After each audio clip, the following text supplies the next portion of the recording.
In 1968, Dr. King was assassinated and Chicago was set ablaze. McDonald's franchises sat empty and they needed a plan. Operation Breadbasket had one. Put black owners in black neighborhoods. So in December, Herman Perry became the first black operator of a McDonald's franchise in Chicago. And it worked. More black operators followed and a pipeline was created. But there was a catch. McDonald owned the land, they set the fees, and they picked your lots. So join us today while we talk about how McDonald's created a black franchise empire and everything that it cost. I'm your host, Country Boy. This is One Mic Black History, and if you like stories like this, you can find more stories like this at onemichistory.com. But without further ado, let's get started. After World War II, America built a new life around cars and suburbia and highways. Interstates cut through black neighborhoods, urban renewal cleared blocks in the name of progress, banks drew red lines on maps around black homes, and the GI Bill helped white veterans buy homes and businesses at a greater clip than their black counterparts. As factories left the city, steady jobs left too. White flight followed, and with that went supermarkets and many white-owned stores. By the mid-60s, a lot of black neighborhoods had fewer jobs, fewer full-service grocery stores, and very little new investment. During the same time, franchisees loved this new America. They had simple menus, fast service, and big parking lots off the highway. Chains like Holiday Inn, Hojo, and new burger brands were built for drivers and suburbia. So in 1956, McDonald's finance chief Harry Sunborn created the Franchise Realty Company. The company would own the land and the building, and operators would run the store, pay a fee, and rent. That meant steady profits for McDonald's even when the store struggled. Most of the risk sat with the owner. Training got standardized at Hamburger University, and ads were funded through a national pool of operators. The model was simple, tight, and built to scale. So black consumers and leaders weren't silent. Since the 1930s, don't buy where you can't work turned shopping into leverage. The Civil Rights Act of 1964 opened lunch counters, but it didn't open bank vaults. In Chicago, Operation Breadbasket used selective patronage to push grocers, bottlers, and phone companies to hire black workers, place contracts with black firms, and deposits in black banks. Johnson Publishing, Ebony, and Jed featured black buying power and sold the vision of how to reach it.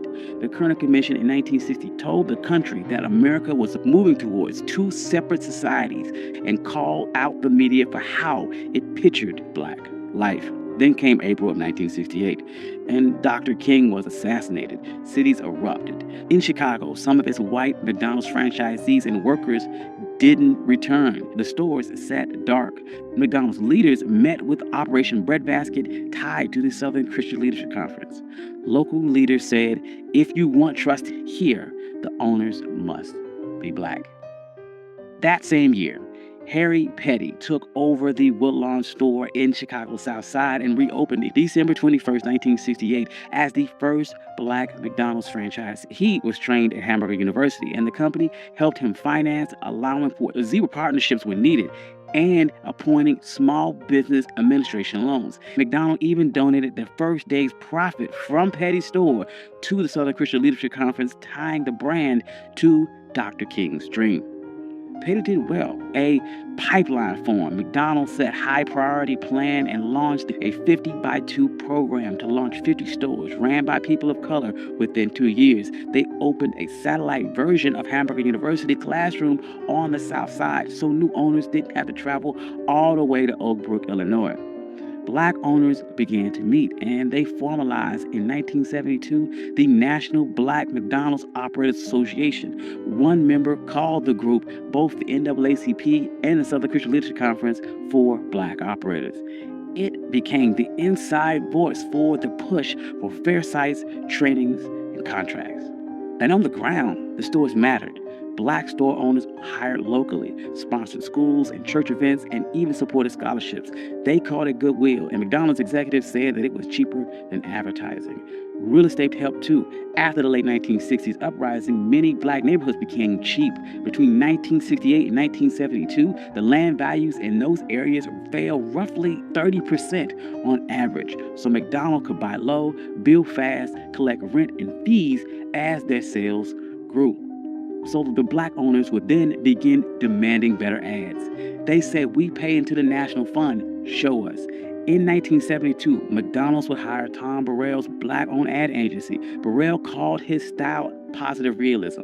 It showed regular black life with pride after church, little league nights, grandparents and grandkids, not stereotypes and not pity. It would have lines like, "So good to have around," and "Get down with something good" at McDonald's. And those landed better than "You deserve a break today," which didn't fit with the lives of people who rarely had a break. Research showed this rose the brand's image, and dollars shifted to Ebony and Jet and black radio, and black artists and models and researchers like Viewpoint got paid to shape the black image. Then civil rights groups would push further. The NAACP used fair share agreements and contracts for black builders, insurers, and distributors. The Black Operators Association stressed that one restaurant could support a web of black businesses around it. The system sent money past the counter into banks, printers, construction crews, and ad shops. However, in that fine print, McDonald's kept the land.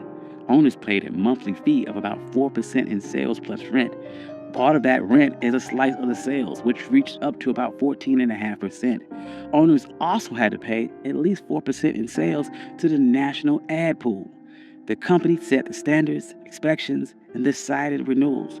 That is why many owners call themselves captive tenants. In plain words, you ran the store, but the company owns the ground and sets the rules. So site placement became a fight. Black owners said they were being steered towards older inner city and rural locations with lower average sales and higher costs for security and insurance. The Black Operators Association reported that from 2010 to 2019, the average cash flow gap between black and non-black franchisees tripled to about $65,000 per store. And as health debates grew, fast food filled spaces that supermarkets left. But that heavy concentration of chains in poor, segregated areas linked them to higher rates of obesity and diabetes. Some cities saw protests and asked for more fresh food access and more corporate responsibility. Recently, these tensions have bubbled to the surface.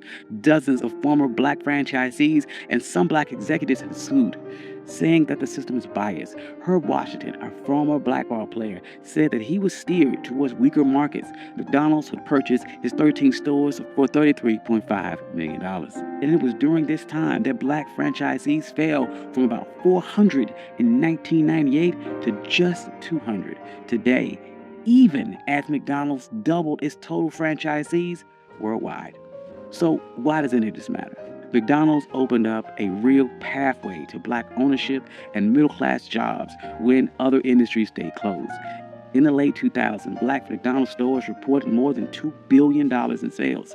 Company leaders said that McDonald's has created more black millionaires than any other corporation. And the ad shift put black families on national TV like it had always been that way. Yet outcomes are uneven. The same real estate and corporate power that made the model work also put a ceiling on it. It set the door and the deal at the same time. Big brands can push capital, contracts, and images to black communities fast. But if the company owns the land and sets the fees and chooses the sites, your success rides on their map. So let's be clear. McDonald's did the math. And after 1969, land got cheaper. The company owned the dirt and collected the rent and fees no matter who ran that store. Installing black owners protected their assets, rebuilt sales, and won goodwill. Moving ad dollars to black media reached customers other brands were ignoring. And hiring black suppliers kept the system running. Every choice they made followed their balance sheet. And this doesn't erase the good. Black franchisees built real businesses. They hired neighbors and funded scholarships. And Burrell's ads show black life on national TV. Both things can be true.